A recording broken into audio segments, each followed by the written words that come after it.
Yes sir, दिख रही yes हूँ। सर। ओके, तो देखो एक्चुअली आज हम स्टार्ट करेंगे, इतिहास स्टार्ट हो रहा है। तो इतिहास और भूगोल आपस में जुड़े हुए हैं। पृथ्वी बनी तभी से इतिहास शुरू हुआ, और पृथ्वी का बनने के पीछे एक इवेंट है जो बहुत महत्वपूर्ण है, जिसको हम लोग बिग बैंग इवेंट के नाम से जानते हैं। तो बिग बैंग इवेंट कब हुआ था? 13.7 बिलियन ईयर्स एगो। और तब से उसके बाद कई बिलियन ईयर्स साल पहले बाद सन का निर्माण हुआ, और उसके बाद अर्थ का निर्माण हुआ। ठीक है, तो हम लोग पहले जो अर्थ की एज है उसको हम लोग कई चीजों में बांटते हैं। ठीक है, कई इयॉन्स में बांटते हैं, सुपर इयॉन में बांटते हैं। पहले हम लोग उस टाइम लाइन को समझेंगे, और कब कौन सा जानवर आया और मानव कब आया, इस चीज को हम जानेंगे। ठीक है, तो सबसे पहले आता है सुपर इयॉन। सुपर इयॉन के को हम लोग इयॉन में बांटते हैं। और इयॉन कितने हैं आप लोग को याद होना चाहिए, कितने इयॉन है बताइए? 4 इयॉन। हाँ, गुड, 4 इयॉन है। पहला इयॉन था हैडन। हैडन जो था वो 4.6 बिलियन ईयर्स एगो से लेके 4 बिलियन ईयर्स एगो तक था। जब पृथ्वी हमारी बनी 4.6 बिलियन ईयर्स पहले, यहाँ 4.5 लिख गया है, उसको 6 कर देंगे। 4.6 बिलियन ईयर एगो से लेके 4 बिलियन ईयर एगो तक हैडन एयॉन था। उसके बाद आता है आपका आर्कियन। फिर वो जो था आर्कियन था वो 4 से लेके 2.5 बिलियन ईयर्स तक था। फिर आता है आपका प्रोटेरोजोइक, जो कि 2500 मिलियन ईयर्स से लेकर 500 मिलियन ईयर्स तक था। और उसके बाद आता है फेनेरोजोइक, जो कि 540 मिलियन ईयर से, अभी कौन सा ईयन चल रहा है? फेनेरोजोइक ईयन चल रहा है। ठीक है, अब ये बताइए कि इन चारों ईयन्स में कौन से ईयन में लाइफ शुरू हुई थी? लाइफ की स्टार्टिंग कौन से ईयन में हुई थी बताइए? चौथे में। प्रोटोजोइक में। फर्स्ट में, हैडन में? प्रोटोजोइक। नो, आर्कियन में लाइफ की स्टार्टिंग हुई थी 3.6 बिलियन ईयर्स एगो। पहले सबसे पहले यूनिसेलुलर जो जीव थे, ब्लू ग्रीन एल्गाई, ये पैदा होते हैं किसमें? आर्कियन में। ठीक है, अब हम लोग इयॉन को किस में बांटते हैं, किसी को याद है? आखिर हम लोग इयॉन को किस में बांटते हैं? एपोक में। एरा में। 3 एरा फेनेरोजोइक जो इयॉन है उसको हम लोग 3 एरा में बांटेंगे। पहली एरा कौन सी है? पैलियोजोइक, जो कि 540 मिलियन, ये देखो हर किताब में अलग अलग है, इसको लेके इतना परेशान नहीं होना होता है। जैसे कि तुम्हारा एनसीईआरटी में 570 बिलियन मिलियन ईयर एगो से शुरू की है, तो कहीं 540 है। ठीक है, तो पैलियोजोइक एरा जो है, पहली एरा थी फेनेरोजोइक इयॉन में, जो कि 540 मिलियन ईयर से लेकर 250 मिलियन ईयर एगो तक चलती है। फिर आता है मेसोजोइक, जो कि 250 मिलियन ईयर एगो से लेके 66 मिलियन ईयर एगो तक चलता है। और अभी इस समय चल रहा है सेनोजोइक। इस समय कौन सी एरा चल रही है? सेनोजोइक। अब एरा के बाद क्या आता है? एरा के बाद आता है पीरियड। ठीक है, तो जो पैलियोजोइक है उसमें कितने पीरियड आए? सबसे पहले कैम्ब्रियन आया, फिर आया आपका ऑर्डोविशियन। अब हमें इसमें बताइए कि पहले मेढक आया कि पहले मछली आई, कि पहले शेल्ड एनिमल्स आए? बताइए कि पहले स्पाइडर या कॉकरोच वगैरह आए सबसे पहले? सॉरी, क्या कह रहे हैं, तुम्हारे ये सब है स्पाइडर और जो तुम्हारे वो सब होते हैं, वो सब आए, जिसको क्रेटेशियस कहते हैं। हाँ? सब पहले भैया मेढक मछली आई। अपना माइक ऑफ कर लो। क्रस्टेशियंस आए, जिसमें स्पाइडर है और बाकी के हैं, वो पहले आए। देखो सबसे पहले क्रस्टेशियंस आए थे, कीड़े मकोड़े। उसके बाद तुम्हारा जो है आते हैं शेल्ड वाले एनिमल्स, जैसे कछुआ वगैरह। फिर आती है फिश, और फिर आते हैं एम्फीबियंस। ठीक है, तो फिश पहले आती है। और फिश जो है किस काल में आती है? लेट कैम्ब्रियन से शुरू होती है, कहीं कहीं ऑर्डोविशियन भी माना जाता है कि ऑर्डोविशियन में पहली फिश आई थी, और ऑर्डोविशियन के बाद जो पीरियड आता है जिसको हम लोग कहते हैं डेवोनियन, इसको जो सॉरी ऑर्डोविशियन के बाद सिल्यूरियन आता है, जो डेवोनियन पीरियड आता है उसमें क्या है तुम्हारा ये इसको कहते हैं एरा ऑफ फिश। इसमें फिश अपने एकदम चरम पे पहुंचती है, ठीक है। ऑर्डोविशियन लेट, यहाँ पर लेट कैम्ब्रियन से शुरू होती है, ऑर्डोविशियन में शेप लेना शुरू होती है, और डेवोनियन उनका एज होता है, ठीक है। और उसके बाद आपका आता है एक कार्बोनिफेरस, ठीक है। जो कार्बोनिफेरस है, इसी समय के जो जंगल है जो दब गए और वो कोयले के रूप में परिवर्तित हो गए, ठीक है। कार्बोनिफेरस के जो जंगल थे, और वही फिर जो कोयले होते हैं वो बेहतर होते हैं। इंडिया में कौन सा कोयला पाया जाता है? लिग्नाइट। लिग्नाइट नहीं, किस क्रम का पाया जाता है? गोंडवाना क्रम का, जो कि गोंडवाना क्रम का जो कोयला होता है वो उतना अच्छा, उसमें कार्बन कंटेंट नहीं होता, इसीलिए इंडिया में जो कोयला पाया जाता है उसमें गंदगी ज्यादा होती है, कार्बन कम होता है, ठीक है। और लास्ट इसमें आता है पर्मियन।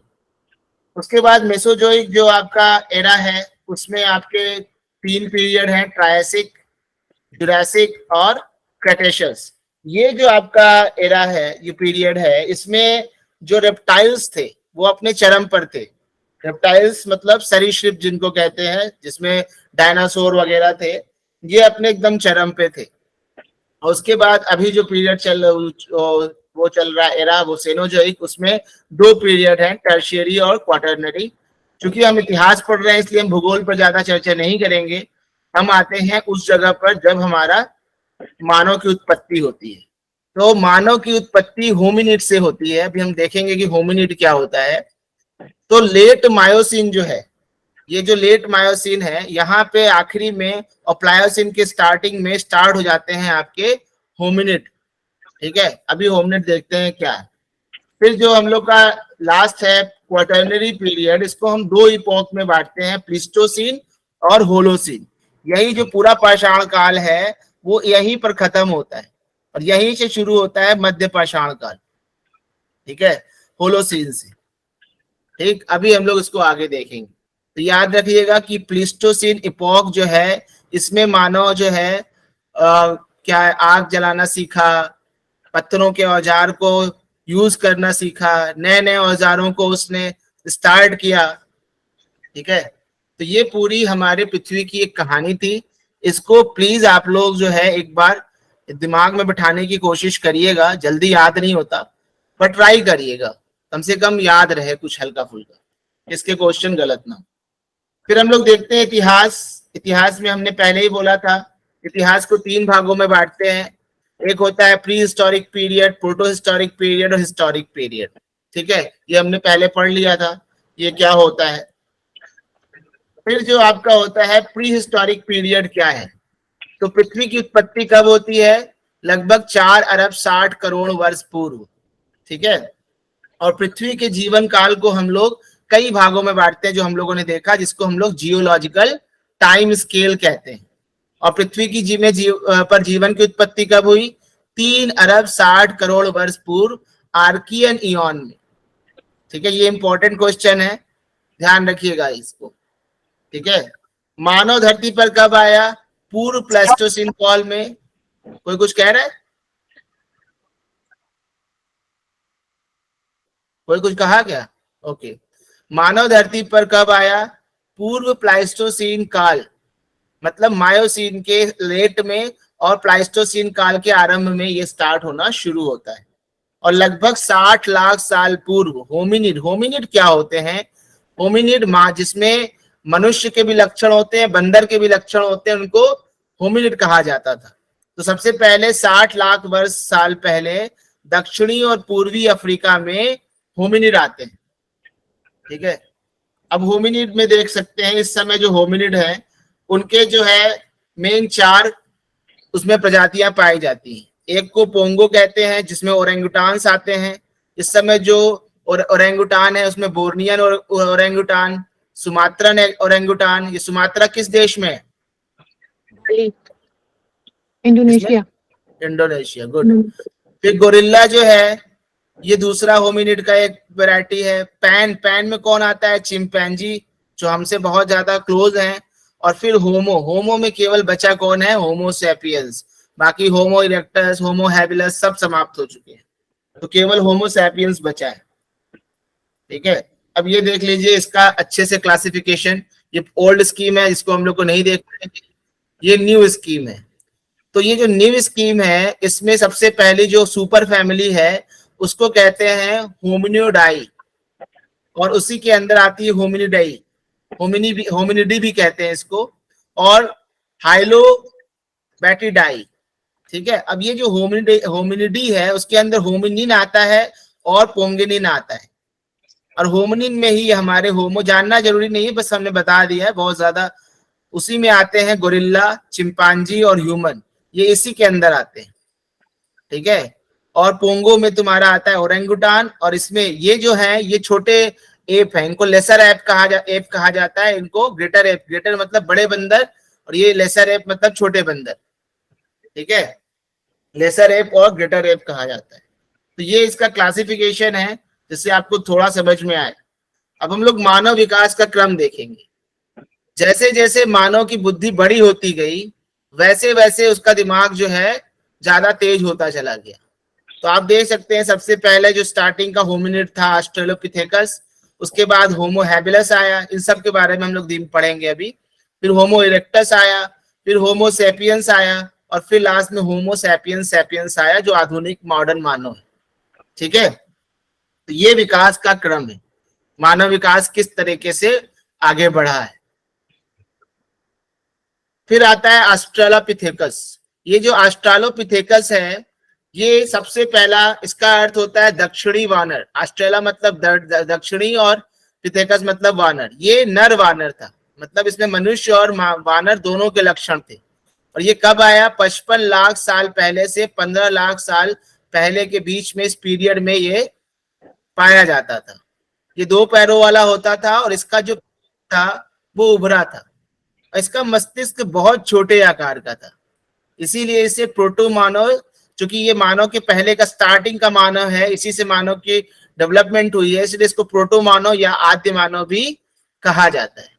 तो जब भी आपसे पूछा जाएगा ऑस्ट्रेलोपिथेकस ये एक होमिनिड था, इसमें मनुष्य और वानर दोनों के लक्षण पाए जाते हैं। ठीक है, फिर आता है आपका, इसके बाद देखिए क्रम आएगा कि पहले कौन आया। पहले ऑस्ट्रेलोपिथेकस आया, फिर आया होमो हैबिलिस। इसका अर्थ होता है हाथ वाला मानव अथवा कारीगर मानव, जो अपने हाथ का यूज करना जान चुका था।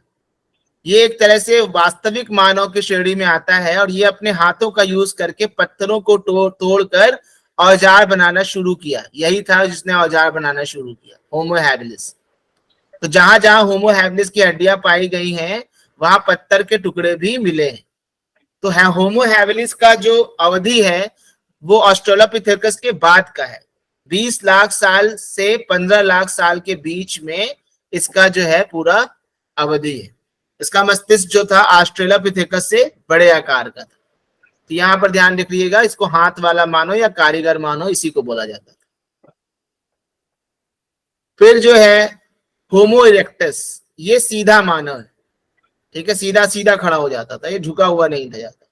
और इसने क्या है, हैंड एक्स का निर्माण, जो हाथों से जो कुल्हाड़ी, जो तुम्हारी वो होती है कुल्हाड़ी, हस्त कुठार, इसका इसी ने निर्माण किया था। और अग्नि के आविष्कार का श्रेय भी इसी को दिया जाता है, होमो इरेक्टस।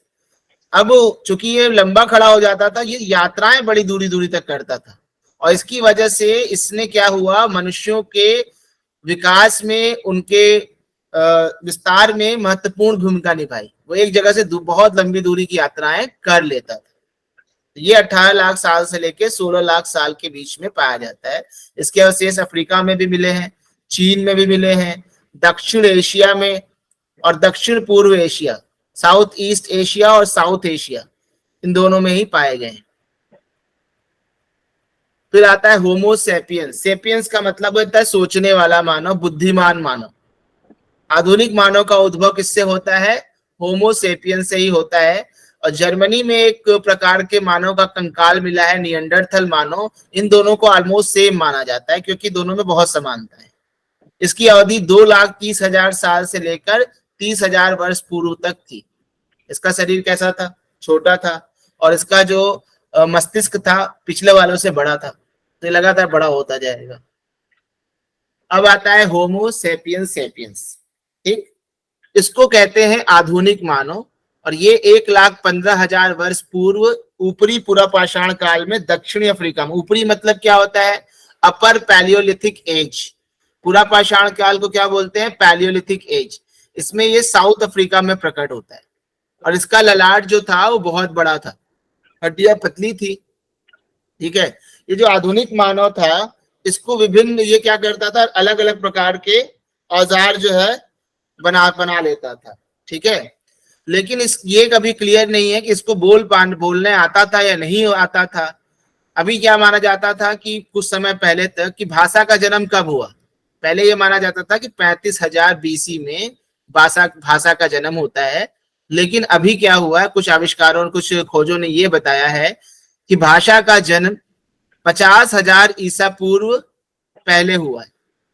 ठीक है, और ये जो आधुनिक मानव का मस्तिष्क था ये थोड़ा ज्यादा बड़ा था, और बड़ा होने की वजह से ये ज्यादा सोच पाता था, ज्यादा वर्क कर पाता था, इसके अंदर ज्यादा क्षमता थी।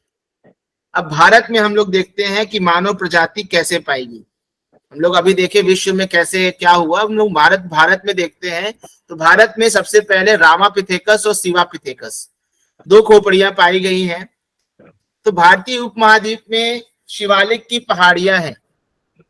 आप ऐसे देखेंगे जैसे ये इंडिया है और ऐसे करके इंडिया है, तो इधर हिमालय है, तो ये ग्रेटर सबसे ऊपर वो है ट्रांस हिमालय, फिर ग्रेटर हिमालय, फिर लेसर हिमालय, फिर शिवालिक की पहाड़ी। ये पाकिस्तान तक विस्तृत है।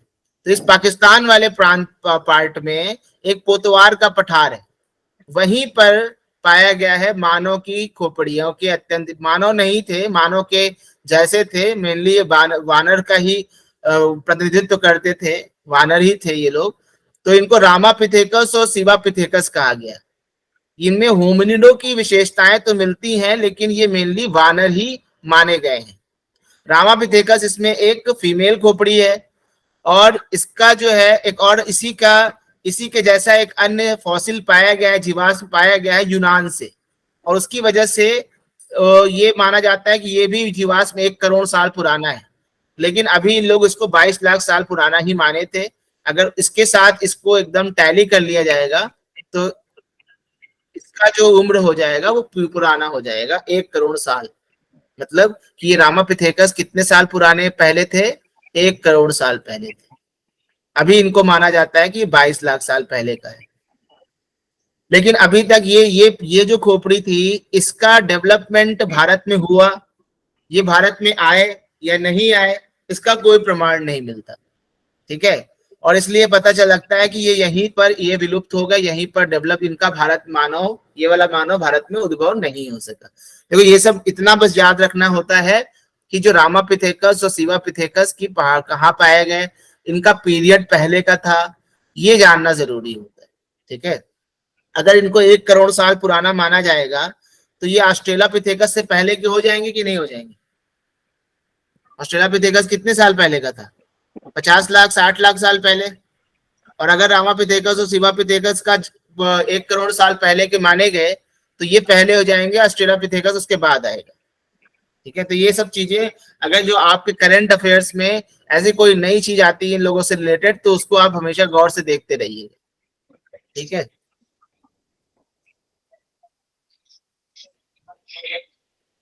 अपना माइक प्लीज ऑफ कर लो सब लोग। देखो, और जो मानव जीवाश्म है वो कहां से पाए गए? 1982 में मध्य प्रदेश के जो नर्मदा घाटी है वहां एक जगह है हथनौरा। नर्मदा नदी कहां से निकलती है बताइए? अमरकंटक। गुड। तो नर्मदा नदी जो अमरकंटक से कौन नदी निकलती, कौन सी बताइए? भैया तो साउथ की बड़ी प्यारी नदी निकलती, नाम नहीं याद आ रहा। साउथ की नहीं निकलती, नॉर्थ की निकलती है। अमरकंटक से सोन नदी निकलती है जो गंगा की सहायक नदी। हाँ, यस यस। तो एक तरफ सोन निकलती है, एक तरफ नर्मदा नदी निकलती है। तो नर्मदा नदी जो है इसके यहीं पास में हथनौरा है। तो सोचो नर्मदा इतनी एंशियंट है, इसी के पास भीम बेटका भी पाया गया, यहीं पे हथनौरा भी मिला। तो हथनौरा से एक होमिनिड की खोपड़ी पाई गई है, ये होमो इरेक्टस की खोपड़ी है, ठीक है। और इसे आद्य होमो सेपियंस भी माना गया है, पहले से होमो इरेक्टस माना गया था, लेकिन इसका बाद में इसको आद्य होमो सेपियंस मान लिया गया। आद्य होमोसेपियंस, होमोसेपियंस नहीं माना गया, होमोसेपियंस से पहले का तो होमो इरेक्टस ही मानोगे। होमोसेपियंस के अवशेष जो है भारतीय उपमहाद्वीप में कहीं से भी नहीं मिले हैं, लेकिन जो श्रीलंका में होमोसेपियंस सेपियंस के जीवाश्म मिले हैं, और ये जीवाश्म 34,000 साल पूर्व के बताए गए। श्रीलंका ये कौन सा काल है? प्लेस्टोसीन का लास्ट टाइम, और जो है आरंभिक होलोसिन। होलोसिन स्टार्ट हो रहा है, तो होलोसिन तो 12,000 से स्टार्ट हुआ है, तो जहां प्लेस्टोसीन खत्म हो रहा है उसी के समय की बात है। तो जो हमारे यहाँ आधुनिक मानव थे वो दक्षिण भारत में कहां से पहुंचे? श्रीलंका से, ठीक है। ऐसा फील होता है, ऐसा पता प्रतीत होता है। देखो कभी भी पाषाण काल के या पैलियोलिथिक एज के बारे में आप एग्जैक्ट नहीं बता सकते कि क्या हुआ होगा, कैसे हुआ होगा, यही हुआ होगा, ठीक है, ये नहीं कहा जा सकता। अब हम लोग स्टोन एज की अवस्थाओं को पढ़ेंगे। तो स्टोन एज में तीन आती हैं। एक पैलियोलिथिक जिसको पूरा पाषाण काल कहते हैं, एक मेसोलिथिक जिसको मध्य पाषाण काल कहते हैं, और एक नियोलिथिक जिसको नव पाषाण काल कहते हैं। तो भारत में 6 लाख साल पहले पूरा पाषाण काल शुरू होता है और 10,000 बीसी तक चलता है। 12,000 बीसी भी कुछ भी बुक्स में मिलेगा, कुछ में 10 मिलेगा, तो इतना उस पर टेंशन लेने की जरूरत नहीं। मध्य पाषाण जो है वो 10,000, क्योंकि होता क्या है कि कभी कभी एग्जैक्ट बाउंड्री नहीं होती, कहीं पर पूरा पाषाण काल बहुत लेट तक चलता है और कहीं पर मध्य पाषाण काल पहले शुरू हो जाता है। तो अलग अलग जगहों पर अलग अलग कैरेक्टरिस्टिक्स पाए जाते हैं। जैसे तुम यहाँ देखोगे कि मध्य पाषाण काल 10,000 बीसी में शुरू हुआ, 4,000 बीसी तक चला, लेकिन नव पाषाण काल 7,000 बीसी में शुरू हो गया। ये कैसे हुआ? तो कुछ जगह पर मध्य पाषाण काल पहले खत्म हो गया और नव पाषाण काल शुरू हो गया, और कुछ जगह पर मध्य पाषाण काल दूर तक चलता रहा। तो इतिहास में ऐसा देखने को मिलेगा, ठीक है। जैसे तुमको बताए थे कि हड़प्पा काल भी चल रहा था, जो कि एक शहरी सभ्यता थी, और एक तुम्हारा ताम्र पाषाण काल चल रहा था, चाल्कोलिथिक एज चल रहा था, जो कि एक ग्रामीण व्यवस्था थी, और दोनों ही पैरेलल चल रहे थे लेकिन अलग अलग जगहों पर। तो ये इतिहास में आपको देखने को मिलेगा। तो समझ में आया ये बात कि हम क्या कह रहे हैं, कि कुछ जगह पर आधुनिकता जल्दी आ जाती है, कुछ जगहों पर लेट में आती है। जैसे अफ्रीका अभी भी पिछड़ा है और यूएस कितना आगे निकल गया है। तो दोनों के जो अभी भी तुम देखोगे कल्चर में जमीन आसमान का डिफरेंस हो, ठीक है। तो अब हम लोग पूरा पाषाण पैलियोलिथिक एज की अवस्थाओं को देखते हैं, क्या है ये, ठीक है। तो इसमें जो पैलियोलिथिक एज है इसको 3 भागों में बांटते हैं, लोअर पैलियोलिथिक, मिडिल पैलियोलिथिक और अपर पैलियोलिथिक, जिसको निम्न पूरा पाषाण काल, मध्य पूरा पाषाण काल और ऊपरी पूरा पाषाण काल कहते हैं। तो 6 लाख से 1.5 लाख तक निम्न पूरा पाषाण काल, 1.5 लाख से 4,000 तक मध्य पूरा पाषाण काल, और 40,000 तक, और 40,000 से 10,000 तक अपर पैलियोलिथिक एज, ऊपरी पाषाण काल। तो पहले हम लोग पढ़ते हैं निम्न पूरा पाषाण, ठीक है। तो ये जो पूरा पाषाण युग था, ये हिमयुग था, ठीक है। बहुत ज्यादा बर्फ पड़ती थी, ग्लेशिएशन का एक पीरियड था, ठीक है। इसलिए मानव का बहुत तेजी से विकास नहीं हुआ, और ये बहुत लंबा चला। मानव आ तो गया था लेकिन फैल नहीं पाया, क्योंकि जो मौसम था वो इतना ज्यादा अनुकूल नहीं था कि उससे वो फैल पाए, उसका जो है विस्तार हो सके, इसीलिए बहुत लंबा चला। अफ्रीका में देखोगे तो ये पहले ही आ गया। मानव कब आ गया? 20 लाख साल पहले ही शुरू हो गए। लेकिन भारत में कब शुरू हुआ? 6 लाख साल पहले, ठीक है। यहां से शुरू होता है। और ये भी जो तिथि है, महाराष्ट्र में एक बोरी जगह है, वहां के स्थिति को सबसे प्राचीनतम माना गया है। अभी इसका और भी चीजें, और इस काल के जो लोग थे, अब देखो ये दोनों कालों में हम निम्न पैलियोलिथिक एज और जो मध्य पाषाण काल है, वो मध्य पूरा पाषाण काल है, इन दोनों में डिफरेंस कैसे लगाएंगे? कौन से पत्थरों का यूज कर रहे थे, कैसे हथियारों का प्रयोग कर रहे थे। तो जो चेंजेस आए हैं दोनों में, उन्हीं चेंजेस के आधार पर अलग अलग पीरियड बांटा जाता है। तो इस काल के लोग कौन सा भी पत्थर यूज कर रहे थे, क्वार्टजाइट पत्थर का प्रयोग करते। और कौन कौन से ये लोग जो है हथियार बनाए थे, हस्त कुठार, हैंड एक्स, विदारणी, क्लीवर और खंदक चॉपर। ठीक है, ये उनके औजार थे। 1863 में रॉबर्ट्स ब्रूसफुट, इन्होंने मद्रास के पास एक जगह है पल्लवरम, यहाँ पर पहली जो कुल्हाड़ी थी, हाथ की कुल्हाड़ी जो थी वो प्राप्त की। और अतिरपक्कम भी एक जगह है, वहां से भी। तो ये दोनों ही याद रखिएगा, ये तमिलनाडु में है और ये निम्न पुरा पाषाण काल से संबंधित स्थल है। ठीक है, इट्स वेरी इंपॉर्टेंट। समझ में आ रहा है? अब आता है इसी का, यही अभी चल रहा है।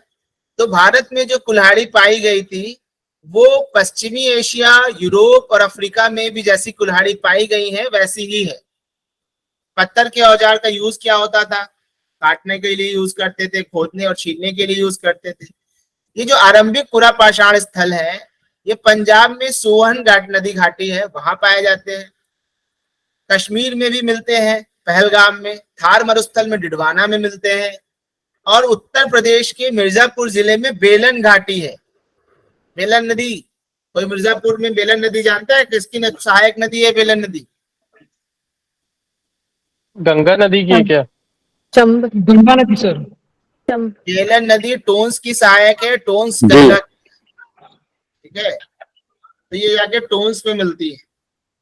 तो राजस्थान में जो डिडवाना क्षेत्र है वहां के जो औजार हैं, बेलन और नर्मदा घाटियों में जो औजार मिले हैं मध्य प्रदेश के, वो सारे के सारे 1 लाख ईसा पूर्व के आसपास के माने जाते हैं। और इसी काल में मानव ने आग की भी खोज की थी, इवन इससे पहले ही कर ली थी, होमो इरेक्टस था वो। मध्य पुरा पाषाण युग, अब इनके जो औजार होंगे थोड़ा डिफरेंट होंगे।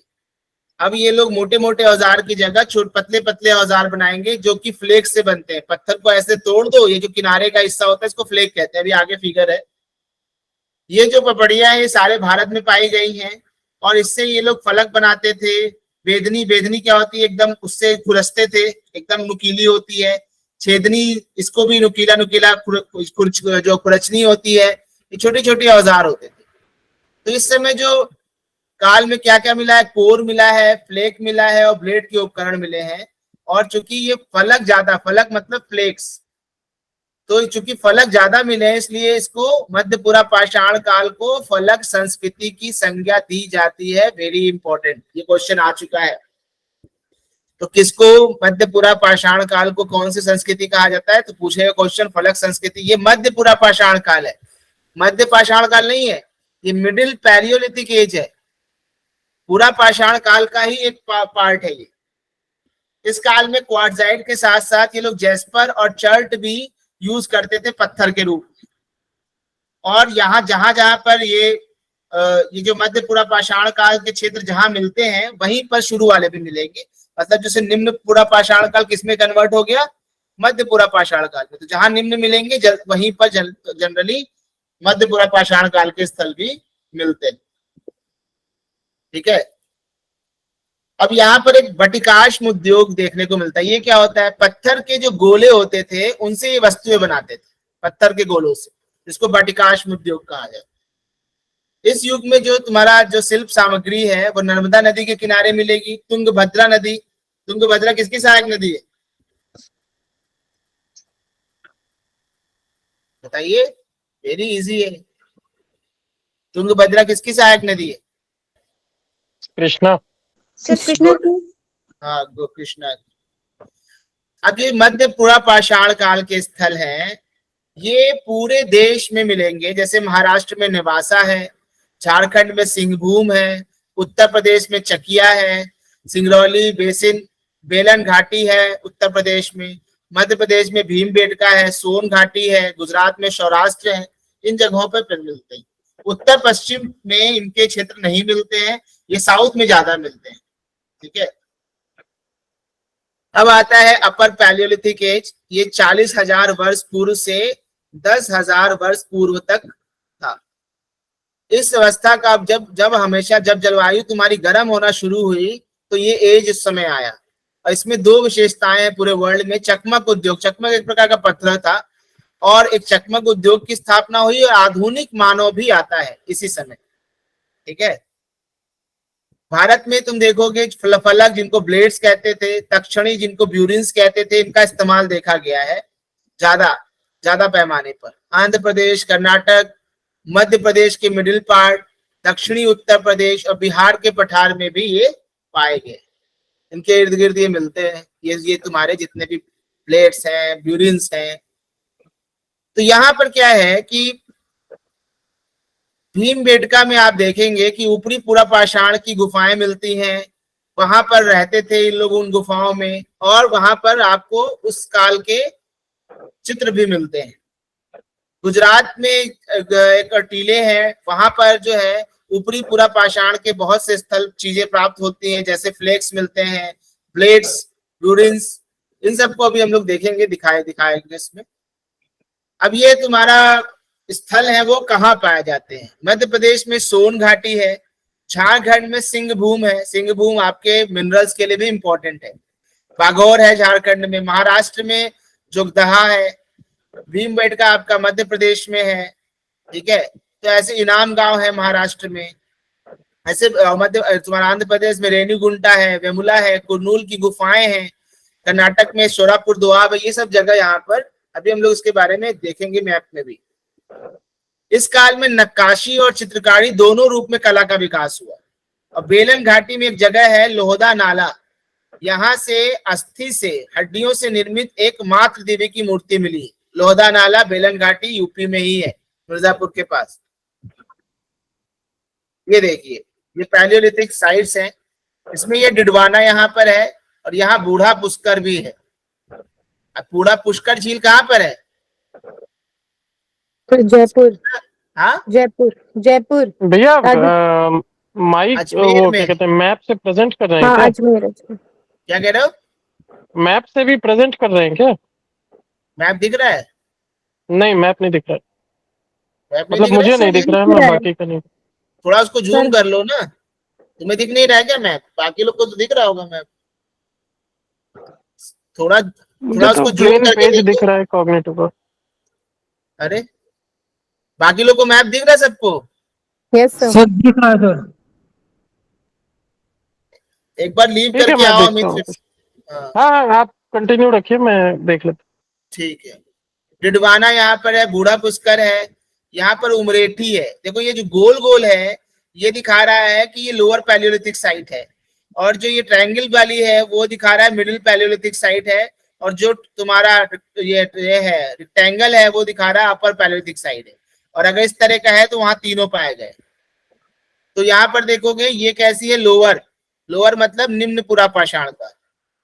फिर यहाँ पर पाटने एक जगह है जो कि आपका अपर पैलियोलिथिक है। फिर यहाँ इनाम गांव है, अरे सॉरी एक सेकेंड,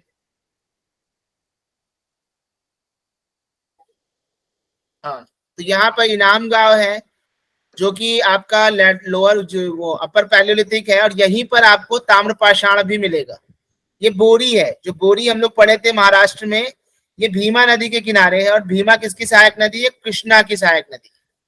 ठीक है, यहाँ पर हुंसगी है, ऐसे पूरे ढेर सारे हैं। अब जैसे क्वेश्चन आया था पैसरा, देखो तुम, वो कहाँ पर है? वो ईस्ट में है। तो ईस्ट से वेस्ट, अगर इसको थोड़ा ध्यान से देखोगे तुमको ईस्ट से वेस्ट वाले क्वेश्चन कर ले जाओ। ठीक है, पैसरा तुम्हारा ईस्ट में है, और ललितपुर हमारा यहाँ पर है, बेतवा नदी के किनारे है यूपी में। ठीक, और यहाँ पर और क्या, आदमगढ़, ये देखो, ये तुमको आदमगढ़ दिख रहा होगा, ये नर्मदा नदी के किनारे है। भीमबेटका, ये भी नर्मदा नदी के किनारे है। ठीक, तो इस तरह से हम लोग इसको, अब हम लोग इस साइट्स को देखेंगे एक एक करके। ये आपके वो है, चॉपर है, ये तुम्हारा एक तरीके से नाइफ करके है, ये स्क्रैपर है, खुरचनी जिसको कहते थे, ये आपका हारपून है, अलग अलग प्रकार के, ये तुम्हारा ब्यूरिन्स है, अलग अलग प्रकार के वो है। ये देखिए कैसे बनता था, ये पत्थर होता था, पत्थर को छोड़ यहाँ से तोड़ दिया जाता था, और जो टूटा हुआ पार्ट था उसको फ्लेक कहते थे। तो शुरू में इन लोग इसका यूज किए क्योंकि उनको आता नहीं था फ्लैग बनाना, तो पहले तो लोगों ने शुरू में उसका यूज किया, बाद में इन्होंने जो आपका मिडिल पैलियोलिथिक एज था तब उन्होंने फ्लेक्स वाले औजार के यूज किए, और ये जो औजार थे वो ज्यादा बेहतर थे, ज्यादा नुकीले थे। तो इस तरह से आपका बनता था। ये आप देख सकते हैं थोड़ा और बेहतर तरीके से, ये क्लेवर है, ये हैमर है, ये चॉपर है, ये हैंड एक्स है।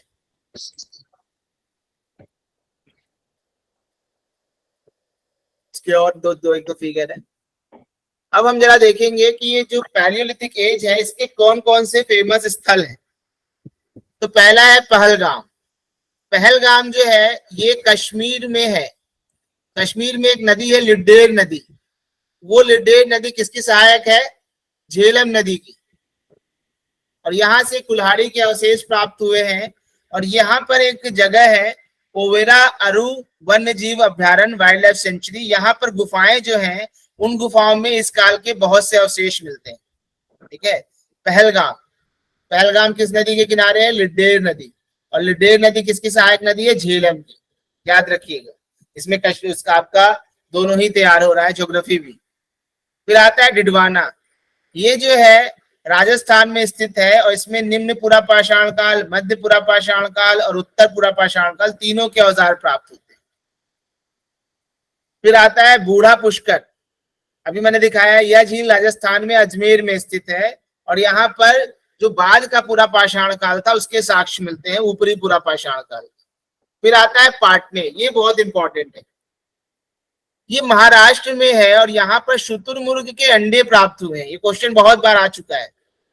तो इससे पता चलता है कि पूरा पाषाण काल में शुतुरमुर्ग भी था और शुतुरमुर्ग के जो अंडे थे उनके ये लोग बीड्स बनाते थे, छोटे छोटे मनके। और कैल्सेडोनी और जैस्पर के औजार मिले, दो अलग अलग प्रकार के पत्थर हैं।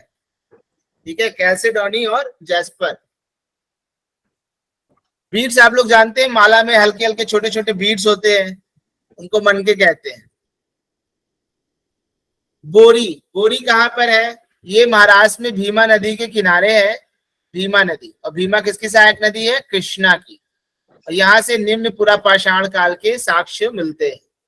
फिर आता है नेवासा। ये महाराष्ट्र में प्रवरा नदी के किनारे है।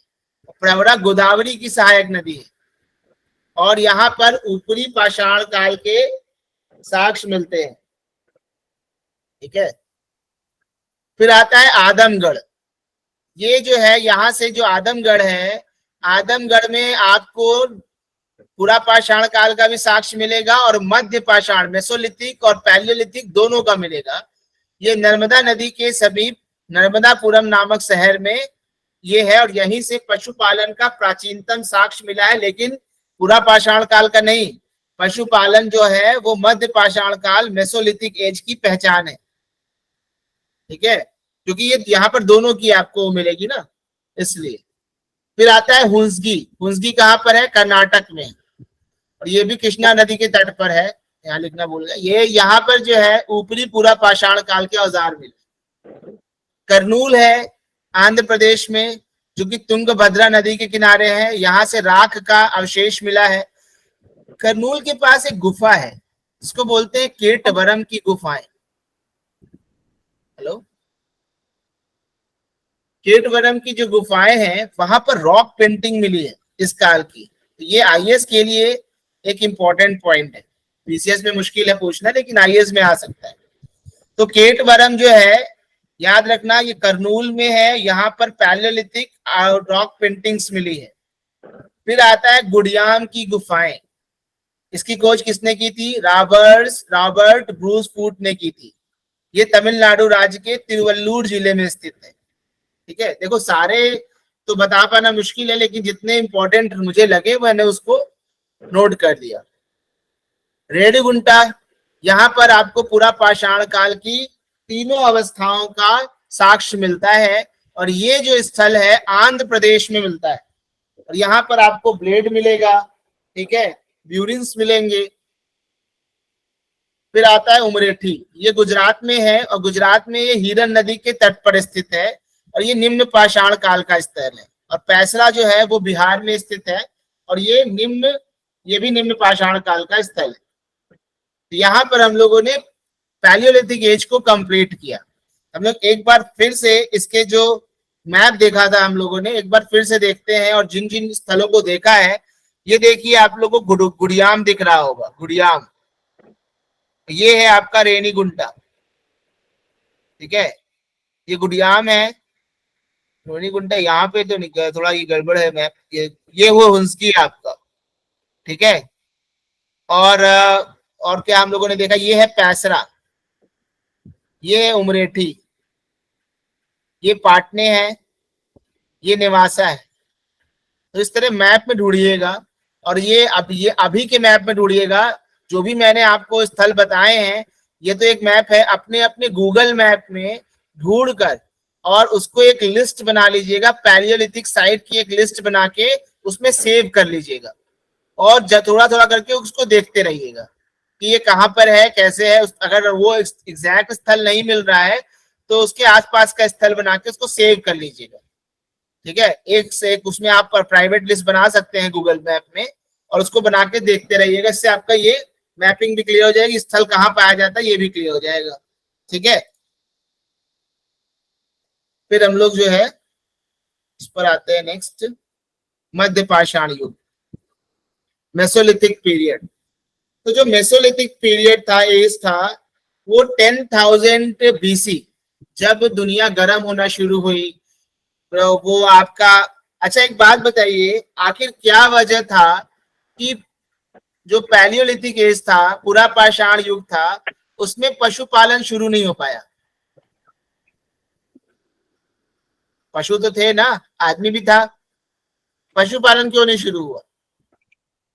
सर उसमें हंटिंग और गैदरिंग का ही काम था, ये औजार नहीं थे। तो वो औजार तो थे, अभी पढ़ाया औजार, सारे औजार तो थे। क्या वजह थी? एनीबडी? यार मानव का इतना विकास हो नहीं पाया था कि वो इस चीज को बेहतर से समझ सके कि पशुपालन में ज्यादा फायदा है।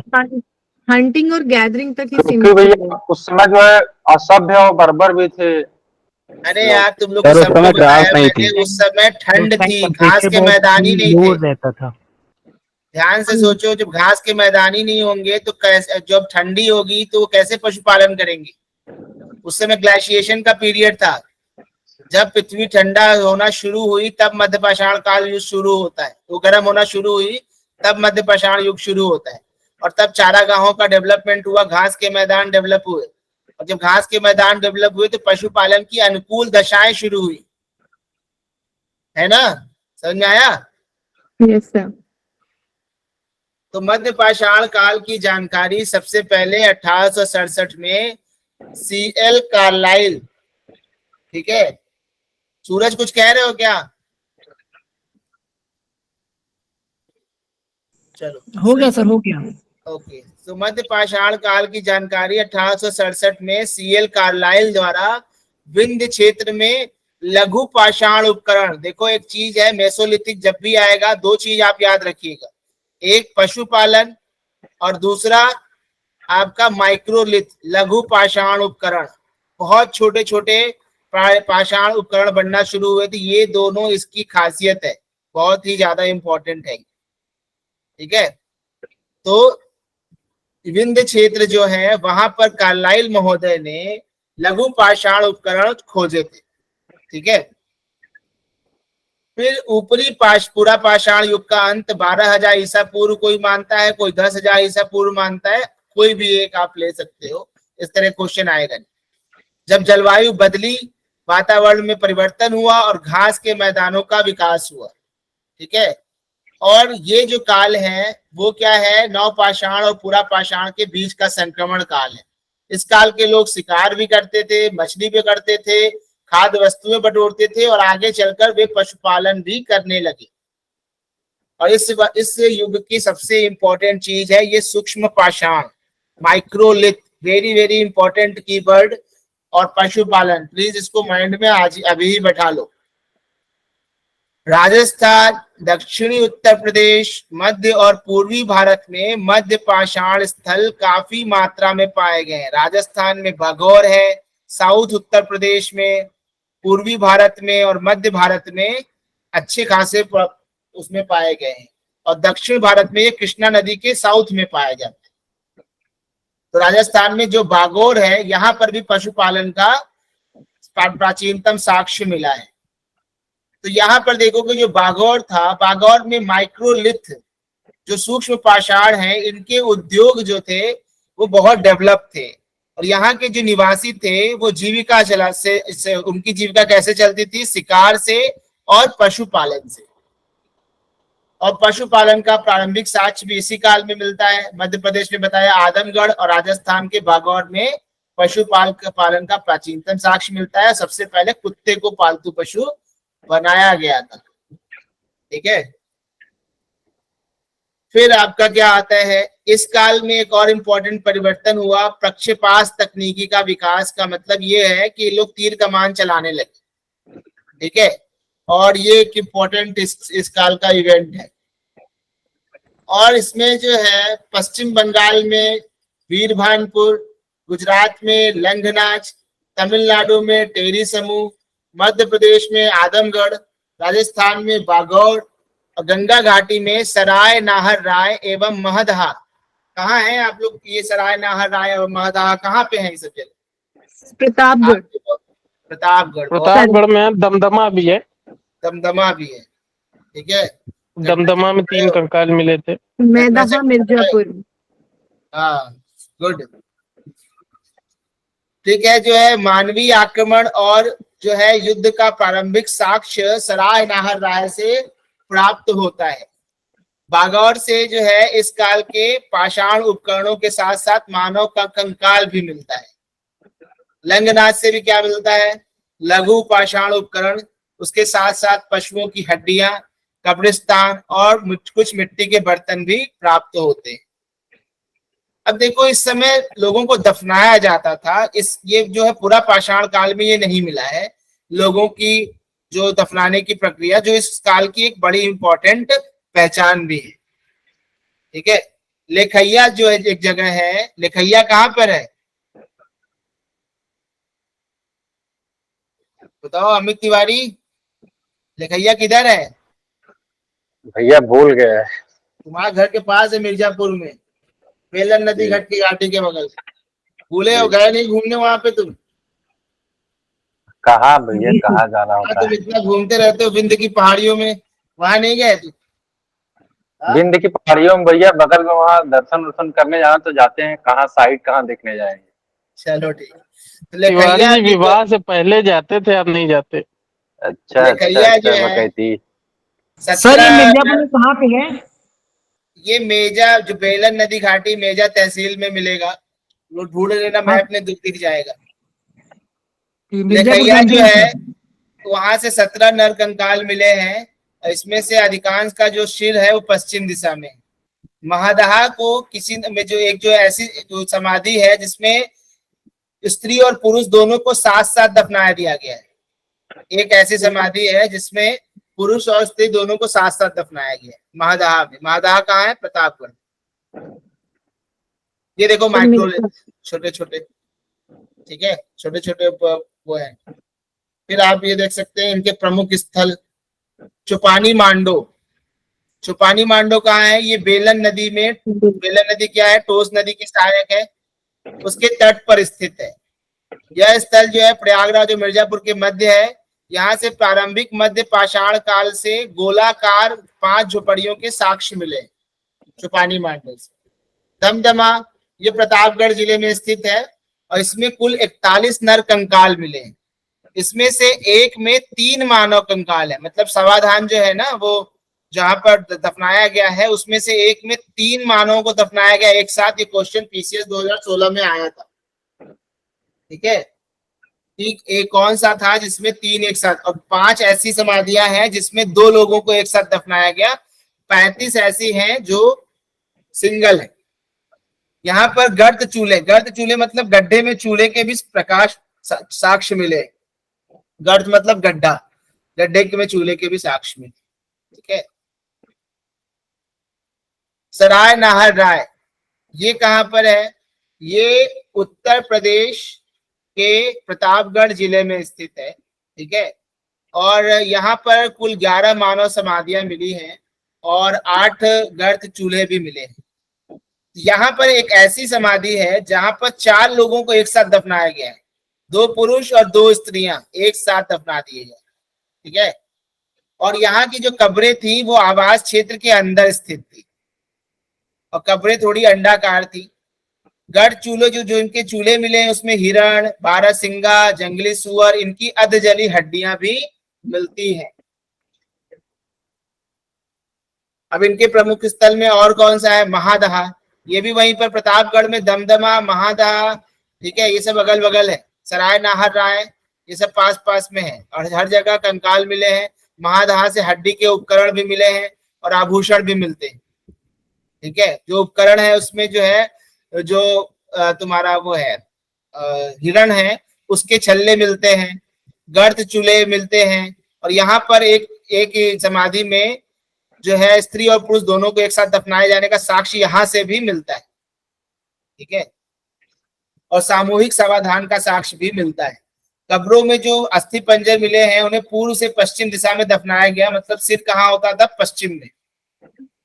ठीक है, देखैया, ये बेलन नदी के तट पर स्थित है, वहीं पर मिर्जापुर में।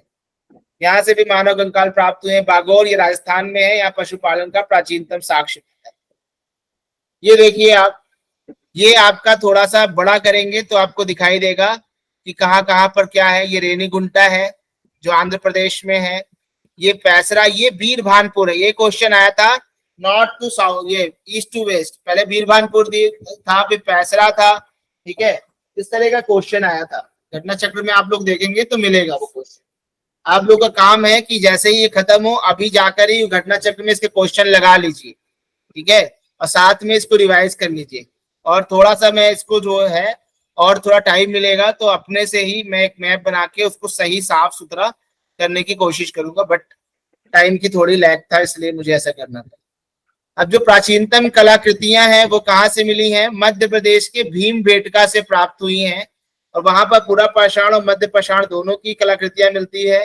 और ये स्थल भोपाल के पास दक्षिण विंध्य पर्वत पर स्थित है और ये 10 इसमें 500 से भी अधिक चित्रित गुफाएं हैं और इन गुफाओं में पूरा पाषाण काल से लेकर मध्य पाषाण काल तक के चित्र बने हुए हैं। ज्यादातर गुफाएं जो हैं वो मध्य पाषाण काल के लोगों से संबद्ध है। ये मध्य पाषाण कालीन स्थल माना जाता है। यहाँ पशु, पक्षी और मानव के चित्र भी हैं। अनाज पर जीने वाला पर्चिंग पक्षी का चित्र शुरू के चित्रों में नहीं मिला है। इसका मतलब मध्य पाषाण काल तक खेती प्रारंभ नहीं हुई थी, इसीलिए इनको वो पक्षी भी नहीं दिखा जो कि अनाज पे जीता था, इसलिए उसके चित्र नहीं प्राप्त हुए। तो ये था तुम्हारा जो है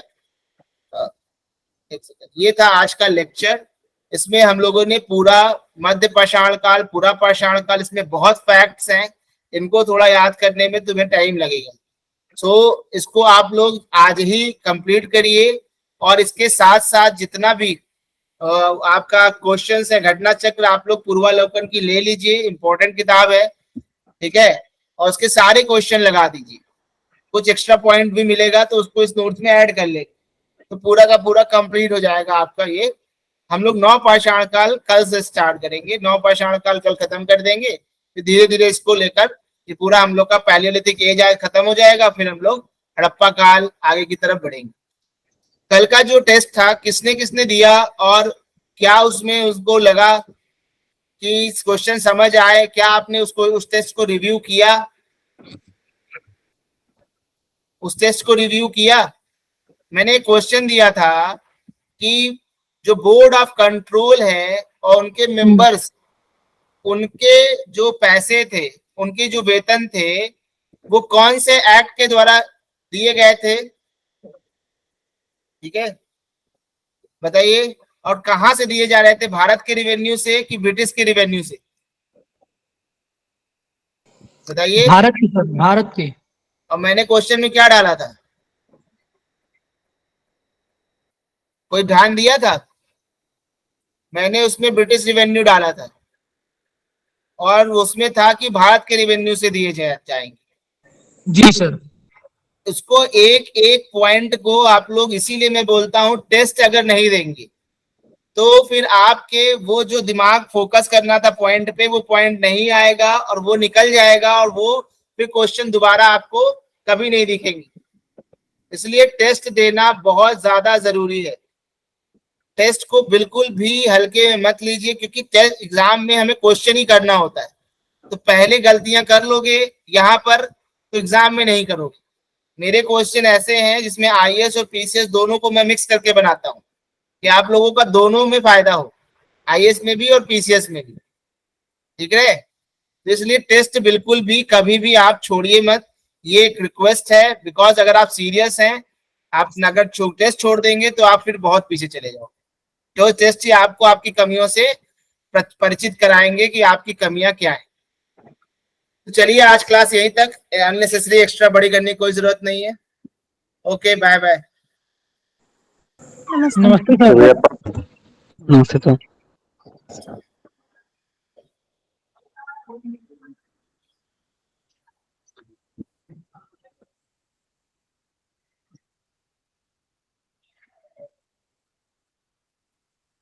सर हाँ सर जो नए लोग सर